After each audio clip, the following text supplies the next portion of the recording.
প্রাক্তন খাদ্যমন্ত্রী জ্যোতিপ্রিয় মল্লিকের পর এবার রেশন দুর্নীতি মামলায় জামিন পেলেন দেগঙ্গার তৃণমূল নেতা আনিসুর রহমান। গত বছর সিজিও কমপ্লেক্সে প্রায় 14 ঘন্টা জিজ্ঞাসাবাদের পর দেগঙ্গার তৃণমূল ব্লক সভাপতি আনিসুর রহমানকে গ্রেফতার করে এনফোর্সমেন্ট ডিরেক্টরেট। সেই সঙ্গে গ্রেফতার করা হয় আনিসুরের দাদা চালকল ব্যবসায়ী আলিফ নূরকেও। ক্যান্সারে নেই আর ভয়, NCRI হবে এর জয়। আপনাদের ভরসা Netaji Subhashchandra Bose cancer hospital. Ration দুর্নীতিতে এই দুই ভাইয়ের ভূমিকা নিয়ে চাঞ্চল্যকর দাবি করে কেন্দ্রীয় এজেন্সি।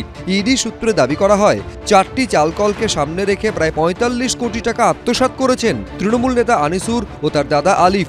অভিযোগ ওঠে এর মধ্যে প্রায় 6.5 কোটি টাকা তাদের নিজেদের অ্যাকাউন্টেই ঢুকেছে। এছাড়া তাদের চালকলের বিভিন্ন কর্মীর অ্যাকাউন্টেও ঢুকেছে 16 কোটি টাকা।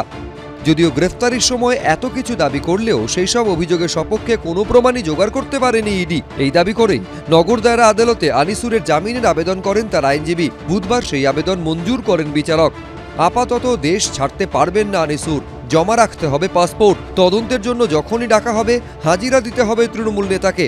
এই মামলাতে রেশন দুর্নীতি বন্টনের মামলাতে প্রেডিকেট অফেন্স থেকে যে উদ্ধারকৃত টাকা আদৌ উঠেছে কিনা এবং সেখান থেকে সেই টাকা থেকে আদৌ কোনো প্রমাণ, সেই টাকা থেকে এনারা উপকৃত হয়েছেন কিনা এবং সেই টাকাই যে এনাদের কাছে এসছে কিনা তা প্রমাণ করতে পারেননি এনফোর্সমেন্ট ডিরেক্টরেট।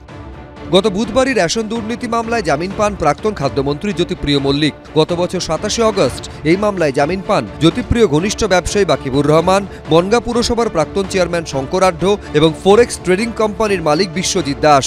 এবার জামিন পেলেন দেগঙ্গার তৃণমূল নেতা আবির দত্ত, এবিপি আনন্দ।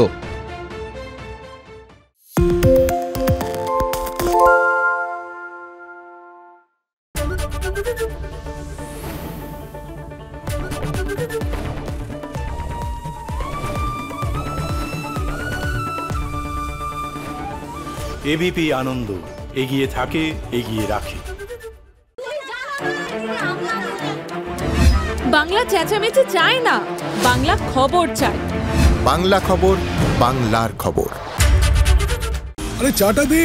এই আমার একটা চা দেন। কি হলো আমারটা? বাংলা পক্ষপাত চায় না, বাংলা খবর চায়। বাংলা খবর, বাংলার খবর। সত্য অন্তহীন, সত্যের খোঁজও তাই, সত্য সন্ধানে তাই আমরা অক্লান্ত, অকুতভয়। এবিপি আনন্দ নতুন ভাবনার প্রতীক, যা মনে মুক্ত, তথ্যে যুক্ত এবং যাবতীয় সীমানার বাঁধন থেকে মুক্ত। সীমা না শব্দটির মধ্যে লুকিয়ে আছে মানা শব্দটি, যেন চোখ রাঙানি এক অদৃশ্য বেড়াজাল, যা আটকে রাখে আমাদের এক ছোট্ট গণ্ডির মধ্যে। একমাত্র সঠিক খবরই গড়ে তুলবে এক মুক্ত সমাজ। সেই জগৎ গড়ার লক্ষ্যে কোনো সীমানার ঠুকুটি আমরা মানব না। এবিপি আনন্দ, এগিয়ে থাকে, এগিয়ে রাখে।